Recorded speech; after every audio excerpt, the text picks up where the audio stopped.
Kalian tahu? Sekarang pas aku lagi ngonten ini jam 12 malam. Ya, aku yakin. Yang namanya Tifa, Rismon, dan Roy Suryo nggak bisa tidur. Nggak bohong aku jam 12 malam ini, ya kan? Deh, perhatikan kalian. 00.15, lewat lagi 15 menit.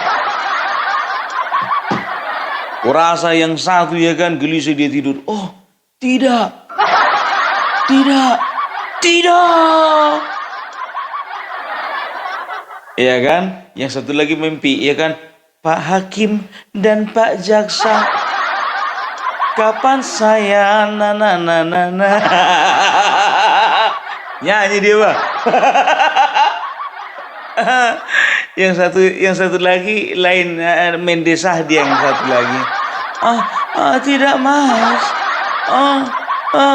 Kenapa kau datang suaminya kan, kau kenapa aku mimpi buruk mas, mimpi buruk. Kira kau dia apa-apain orang kau. Ya mas, dia apa-apain orang juga kan cuman mimpi. Mimpi kau bilang, tapi kau nikmatinya. Kok jadi ngomongin itu kita? Aduh, gimana ya perasaan mereka ya? Ya sama kayak mendekati hari pernikahan gitu, berbunga-bunga, bunga-bunga. Tapi ini bunganya lain, bunga kaktus, berduri.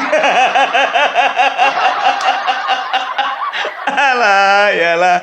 Dan tahu ndak kalian ya, menurut pemberitaan yang bisa dipertanggungjawabkan ya, hari ini kan pemanggilan ulang ya, yang namanya Riza Fadilah ya, karena sudah lewat 3 sampai 6 hari, harus dipanggil yang kedua kali. Kalau enggak memang dijemput paksa itu orang. Walaupun masih tergeletak di rumah sakit. Tapi jujur aja, datang dia ke kantor polisi. Dan hari ini dia si Rizal Fadilah ya, mendatangi Polda Metro Jaya karena apa? Karena dia itu menghadiri pemeriksaan yang dilakukan oleh kepolisian. Luar biasa. Kok bisa ya datang dia? Apa nggak ditabrak mobil lagi dia? Kok sekarang ini aman dia? Bikin kayak agak drama gitu, ditabrak truk gitu. Nggak bisa datang, nantilah pemanggilan ketiga kalinya baru datang. Cepat kali kau datang. Dan tahu enggak kalian ya, dia ya diperiksa oleh Polda Metro Jaya, dia di ruang penyidikan ya, itu jam siang ya kan, tadi jam siang. Aku lihat beritanya keluar itu jam 13:13 ya. Artinya jam 1 kan begitu. Dan dengar kabar dari kawanku di sana yang sedang memonitor situasi, katanya sampai tadi jam setengah 11 malam belum keluar dia. Jam setengah 11 malam belum keluar. Ku bilanglah sama dia, entah dari pintu belakangnya dia, ku bilang begitu. Nggak ada pintu belakang, ruang penyidik cuma satunya pintunya. Kok tahu kau? Ku bilang begitu kan? Ya soalnya kan aku kan udah pernah aku diperiksa di sana sebagai saksi. Oh, coba pastikan dulu masih di dalam dia tuh enggak, aku bilang. Saking penasarannya aku biar tahu kalian. Bagaimana lah nasib kawan ini kan begitu kan? Coba dulu keluarga terdekat, ya pastikan dulu keselamatan nyawanya. Bukan maksudku dia diapa-apain oleh petugas, bukan. Mana tahu dia kena serangan jantung di dalam, atau asam lambungnya kumat, atau malas dia pulang lagi nginap di situ dia. Nginap kok di ruang penyidik. Aduh, dan tahu enggak kalian? Aku tahu ini dua kalian semua yang nonton ini, cepat-cepatlah itu dijadikan tersangka, iya kan? Nggak boleh kayak gitu. Ya untuk sementara dia itu menjadi saksi terlapor kan begitu ya, kapasitasnya menjadi saksi terlapor. Kita lihat aja besok pagi ya kan, dapat baju baru atau enggak. Dan pastikan juga bajunya ya kan, warna oranye atau warna abu-abu metalik. Nah, kalau warna abu-abu metalik aman kan begitu, tapi kalau warna warna oranye bahaya. Aduh, aduh, Rizal, Rizal. Udah tua kok kelakuannya gitu loh.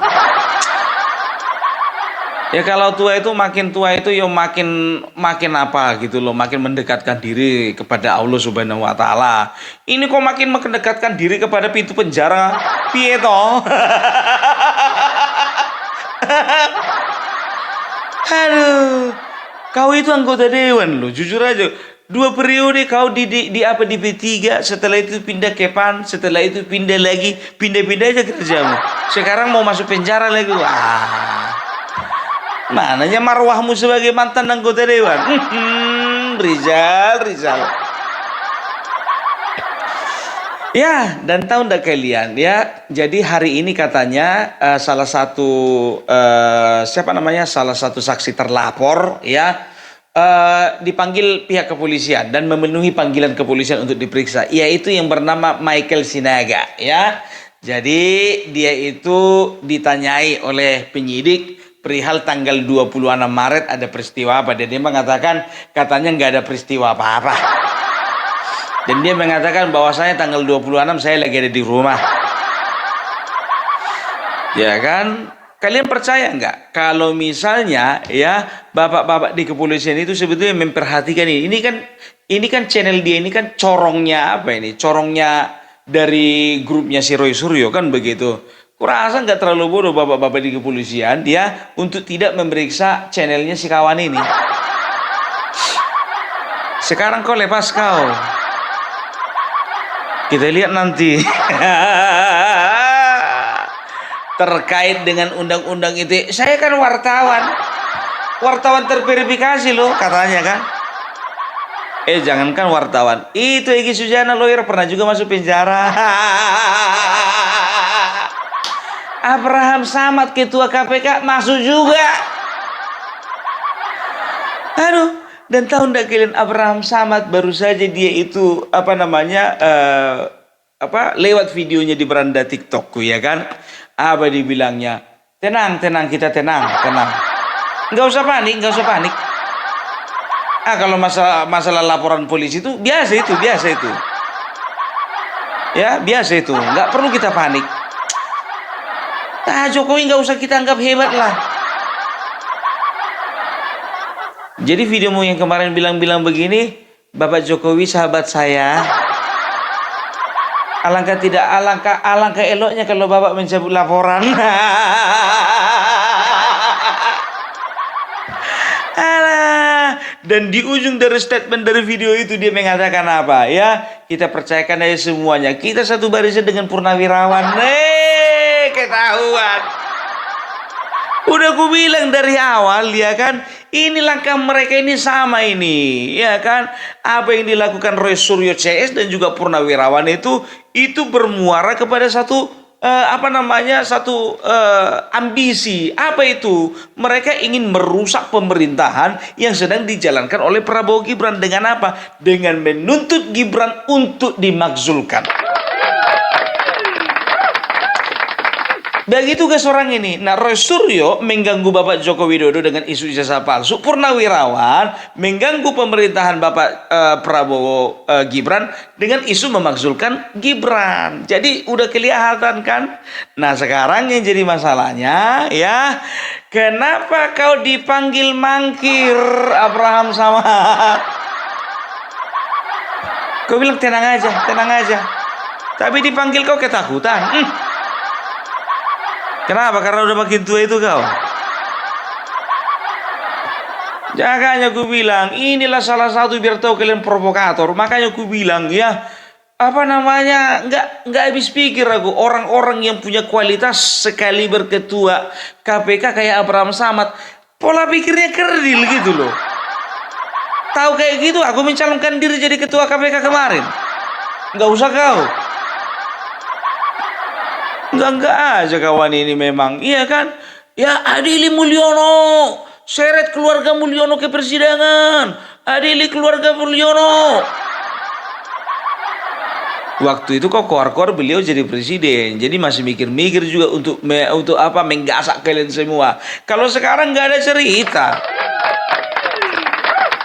Pokoknya aku bilang sama kalian ya, semua yang berkaitan dan semua yang bertalian dengan masalah urusan fitnah ini, semua diangkut. Panjang kali bibirmu itu ngomong pun. Ya kita udah lihat coba ya, sedangkan podcastnya ya, podcasternya aja juga dipanggil. Ya, Abraham Samad, sang motivator. Itu Amin Rais kayak mana itu nasibnya itu? Bapak polisi jangan tutup mata lah. Pak. Tolong dulu itu yang satu itu juga, itu mulutnya berbisa juga itu Pak. Masih lebih enak lah konten-kontennya Abraham Samad ditonton, masih nambah wawasan awak. Ini ditonton podcastnya si Amin Rais, berkurang wawasan awak. Taruhlah katakan nggak nambah gitu wawasanku kan gitu. Ini berkurang. Yang tadinya aku hafal 5 kali 5 sama dengan 25, jadi jawabanku 5 kali 5 sama dengan 24. Jadi kayak orang bego gitu loh. Tapi tolong juga ya Pak, jangan gara-gara usianya udah tua Bapak mikir-mikir, Bapak nggak adil kayak gitu. Periksa Pak Adil lah Bapak periksa Amin Rais enggak. Nggak boleh gitu Pung. Mantan ketua MPR itu. Itu dulu. Sekarang nyemak aja dia ya kan. Bikin nyemak aja dia. Aduh enggak aja. Dan lucunya lagi tahu kalian, beredar video ini bukan hoax ya. Video Megawati Soekarno Putri juga ikut nimbrung komentari masalah ijazahnya Bapak Jokowi. Iki opo, iki masalah bikin rusuh-rusuh aja. Coba, yo wes, gampang, tunjukin aja gitu aja kok repot. Dalam sebuah pertemuan dia bilang kayak gitu. Sekarang gini Bu, kalau misalnya dikembalikan kata-kata itu sama Ibu, ya kan?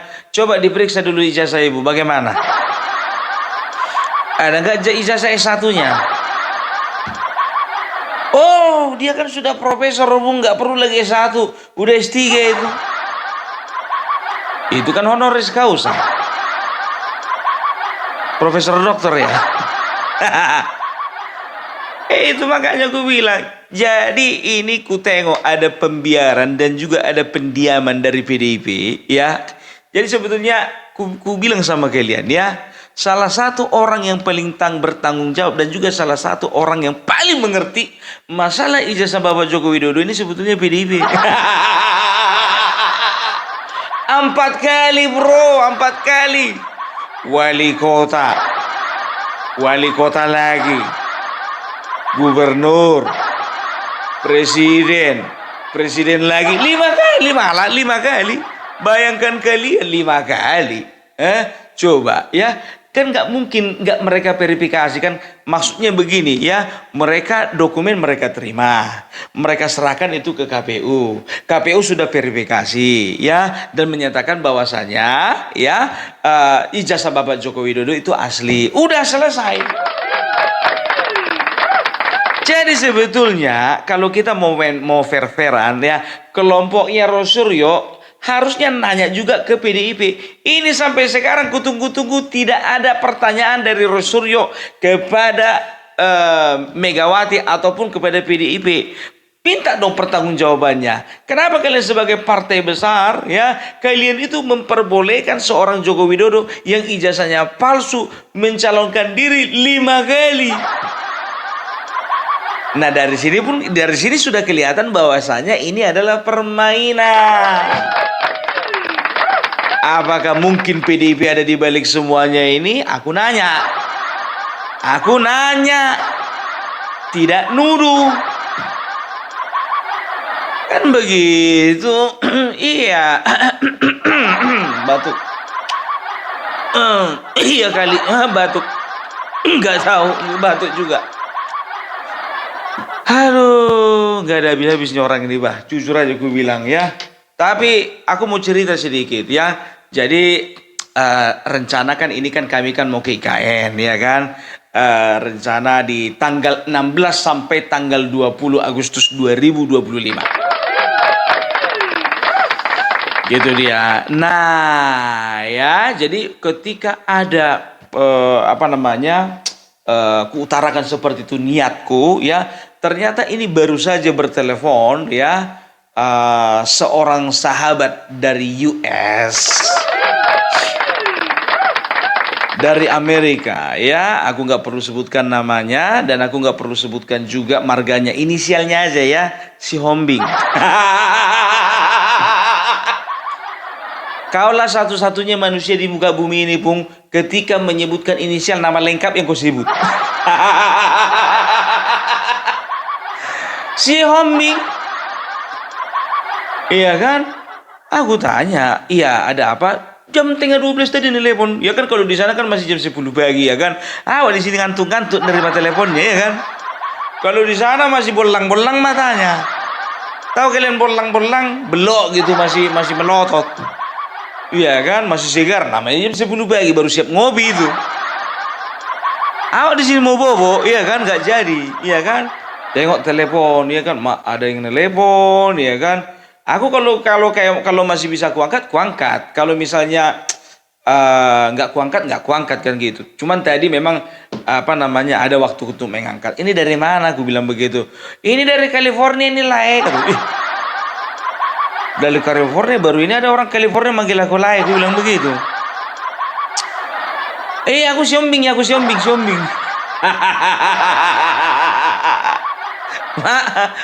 Sebangsa dan setan air rupanya. Iya, ada apa itu lah aku bilang begitu. Iya, suka kali aku dengar podcastmu itu, suka kali aku dengar konten-kontenmu itu. Lanjutkan, katanya beliau begitu kan. Nah, nanti kau kan rencana mau ke IKN, ya kan? Pokoknya tenang aja lah, kau tenang aja. Jadi ya aku bilang, jadi Pati ini betul ini bos, aku bilang begitu kan. Betul, tenang aja, tenang. Tenang aja, tandanya mana bro? Tapi yakinlah aku ya, biasanya ya sesama bangsa Indonesia itu harus saling mempercayai. Apalagi ini sama-sama dari tanah Batak, iya kan? Jadi cerita lah, aku baik kali lah kawan ini, pikirku begitu kan, ya. Ku tanya lah, penasaran, kampung di mana bos? Ku bilang begitu kan. Kampungku di Belige kawan, kata gitu. Belige. Berarti satu kampung kau sama si Rismon, gue bilang. Iya, betul. Satu kampung sama si Rismon. Tapi beda spesies.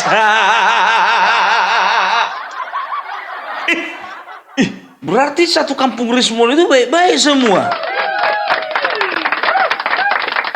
Berarti si Rismon ini oknum lah ya. Dengarkan itu Rismon, masih ada rupanya yang baik dari kampungmu. Itu dia. Sebentar dulu, Rismon orang apa? Kok ngaku-ngaku dia kampungnya di Belige dia? Setahu orang Belige nggak ada yang kayak gini modelnya. Setahuku ya. Karena orang-orang Belige itu gentleman. Kalau salah katakan salah, kalau benar katakan benar. Tidak pernah membuat rusuh antara satu dengan yang lain. Mon, aku dibantu Mon. Kau nggak minta bantuan sama Pak Siombing itu Mon? Aku nggak minta bantuan ya, beliau yang apa, ya apa namanya, yang menawarkan kan begitu. Memang luar biasa, pendukungnya Opung Parbelak dan juga YouTuber Nusantara luar biasa semuanya. Thank you banget ya kan. Ya, jadi untuk kalian semuanya ya, yang mau mendukung perjalanan Opung Parbelak ya, kalian bisa apa namanya ya, berkontribusi lah ya, kalian bisa berkontribusi dan juga kalian bisa lihat nomor HP-nya Opung Parbelak. Ya, jadi doakan semua perjalanan kita boleh berjalan dengan baik dan lancar, dan di tengah jalan tidak ada dicegat-cegat masuk ke Polda Metro Jaya. Nggak apa-apa Polda Metro Jaya, ngopi-ngopi kita di sana. Kalau aku jujur aja, aku nggak pernah aku takut ke kantor polisi. Karena apa? Ya, karena aku nggak pernah bikin salah. Kalau takut pun aku ke kantor polisi, berarti apa? Berarti ada salah aku bikin, kan begitu. Ya, kita doakan juga ya bapak-bapak. Tapi tolong dulu, sebentar dulu. Ada yang bisa memastikan nggak bagaimana keadaannya si Riza Fadila ini? Aku bukannya bilang apa kalau memang masih diperiksa dia sampai sekarang. Ini udah jam 00.34 ini. Aku bukan si Fadila ini yang kupikirkan, bukan. Ya kasihan bapak-bapak penyidik ini kurang tidur. Nggak bisa dipercepat itu, Pak. Tolonglah Pak dipercepat, Pak. Kasihan Pak, udah tua itu. Oh, nggak ada masalah tua-tua pun. Ini masalah hukum pun. Ya kalau memang seperti itu Pak lebih bagus.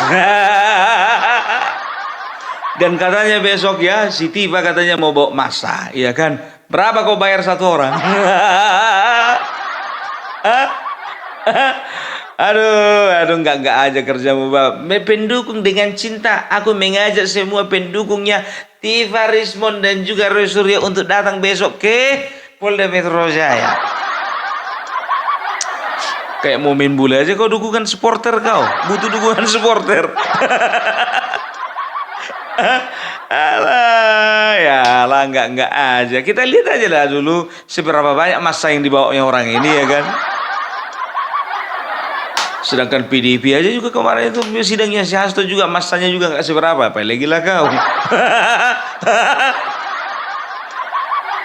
Jangan pernah mengundang kerusuhan, jangan pernah mengundang ya keributan di tengah-tengah masyarakat. Nggak boleh begitu. Ini kan lagi ribut-ribut, orang ini sedang memframing bahwasanya kepolisian ya bahwasanya kepolisian itu sedang berusaha untuk menolong Bapak Joko Widodo kan begitu. Nah, ketika nanti mereka ditetapkan jadi tersangka, memang fix ini adalah kriminalisasi kan begitu pendapat mereka. Siapa yang bilang Sentana TV? Enggak aja memang Sentana TV ini Pak. Aduh, rusak. Kok mau lah kau kawan Allah, ya lah. Tapi nggak apa-apa lah ya kan, demi sesuap nasi. Sisanya naik kapal pesiar. Maksudmu apa, Bung? Jujur dulu maksudmu apa? Ya nggak ada sih, aku bilang kan demi sesuap nasi. Ya mana tahu dengan konten-kontenmu itu makin banyak dapatmu dolar contohnya ya kan, viewmu besar-besar itu biar tahu kau. Ya setelah itu dapatlah kau uang 500 juta contohnya di gajian dari YouTube. Pergilah kau setelah kau makan beli sesuap nasi ya kan, pergilah kau berlayar pakai kapal pesiar. Itu yang maksudku, nggak ada yang lain-lain. Aduh, Mon gimana? Mon kira-kira nyesal nggak? Kalau si Rismond ini jujur aja gue bilang ya kan, kemarin di pertengahan jalan ini udah panik mukanya ini, kayak mana ya gue lanjutnya ini kan begitu. Di pertengahan jalan kan bisa kita nilai muka orang. Siapa kali kau nilai muka orang pun? Alah, sedangkan si Roy Suryo pun juga video bokep juga dinilai-nilainya muka orang. Bukan cuma muka orang. Bukan cuma bagian mukanya aja. Bagian lain juga. Tangannya. Maksudmu video bokep mana? Ada video artis kemarin. Ada Habibur Rahman ya kan kemarin itu kalau nggak salah ya kan. Iya Habibur Rahman, aku masih ingat itu. Salah satu kader Gerindra apa dibilangnya. Kalau cuman kalau cuman bisa menganalisa video bokep nggak usah lebih banyak cerita kan. Habibur Rahman, I'm with you. Aduh, mati kali aku ketawa di situ Bang. Betul. Statementnya itu, jempolan. Iya juga ya. Kalau cuman video bokep yang dianalisa, untuk apa dia keluar-keluarkan begitu? Lagian juga kan sudah jelas ya bahwasanya ya si Dian Sandi Utama pun juga kemarin kan sudah podcastan sama mereka. Dipertegas ditanya sama si Roy Suryo, Ini sebetulnya ini ijazah ini dari mana kau dapat? Ya jujur saja, saya dapat bukan dari Bapak Jokowi. Ya udah, nol nilainya. Kata siapa kan? Si Roy Suryo kan? Ah di situ udah kebingungan dia. Alah, ya lah. Dia mikir orang ini kan, cuman itu geng katanya sama si Rismon. Rupanya bukan dari Joko Widodo dia dapatnya apa ijazah itu. Entah palsu juga ini ijazahnya ini fotokopiannya ini katanya. Aduh, udah terjebak kita ini kayak mana nih? Ah udahlah bos, ya terlanjurlah sekali mandi basah sekalian. Makin apa lah orang ini ya kan, makin menggila lah ya kan. Apa salahnya kemarin itu di tengah jalan contohnya, kalian kan bisa minta maaf. Aduh, ini gue bilang sama Korismon, jujur aja gue bilang ya, banyak orang yang menyayangkan kau itu udah terlalu jauh kau dan juga kau udah salah pergaulan. Andai kata kau itu sebetulnya sedikit lagi aja bersabar, jadi orang Korismon. Nah ini enggak, ya kan? Coba kalau kau bersabar, ya. Setelah itu kau dedikasikan ilmumu itu kepada negara, kau dedikasikan ilmumu itu ke jalan yang benar. Jadi orang kau. Nah ini kau bergaul sama orang itu jadi onta lah kau.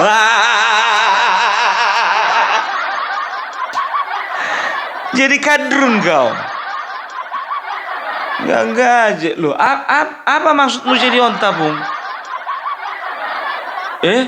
Jadi onta. Apa ya? Onta itu adalah apa namanya ya? Oncom tape. Jadi oncom tapenya gue bilang. Enggak bukan binatang. Kadrun apa, Bung?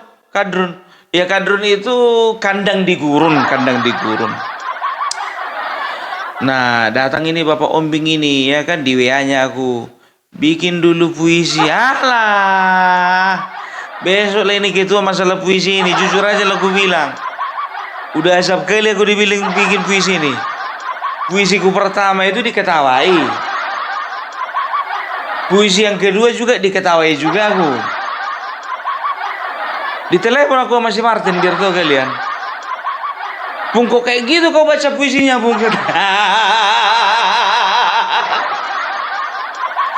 Komplain si Martin bah. Udahlah tenang-tenang aja lah kau situ gue bilang begitu pak kalam-kalam mbak sih gue bilang. Yang penting masuk dan tujuan dari puisimu itu tercapai gue bilang begitu. Yang penting senang kau kan puisimu dibaca. Gue bilang begitu ya kan. Jadi datang aku gue bilang ya kan. Gimana kira-kira apa namanya kue ala nomor rekeningnya aku bilang begitu kan lewat telepon ini langsung lah ada balasan dari sana jawabannya kan tit dimatikannya pak begitu kutawarkan nomor rekening.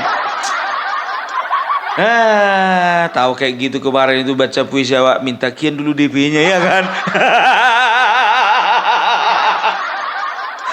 Martin puisimu entah apa-apa pakai 74% lah. Pakai air sumur lah. Mana ada puisi air sumur? Setelah itu apa? Bak mandi. Kau pula bikin puisi yang aneh-aneh. Aduh, aus sekali aku dibikin si Martin ini.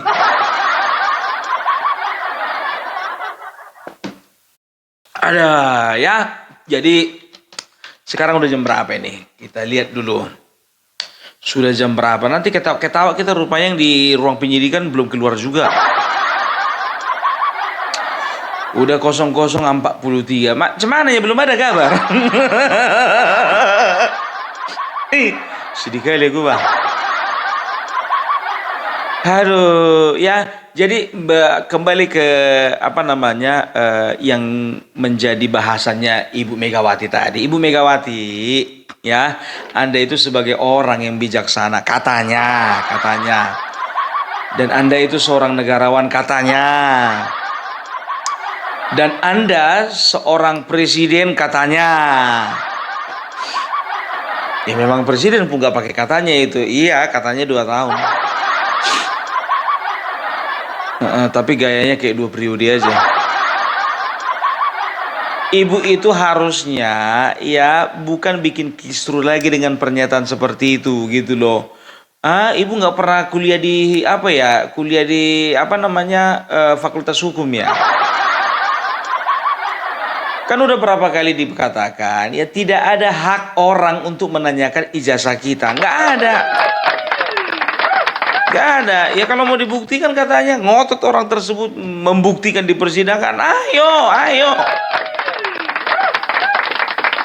Kira-kira kalau misalnya keluarkan KTP ku, ya kan, keluarkan KTP ku. Aku tantang dulu kalian, ada yang berani kita taruhan 1 miliar kalau KTP ku ini palsu? Ada nggak?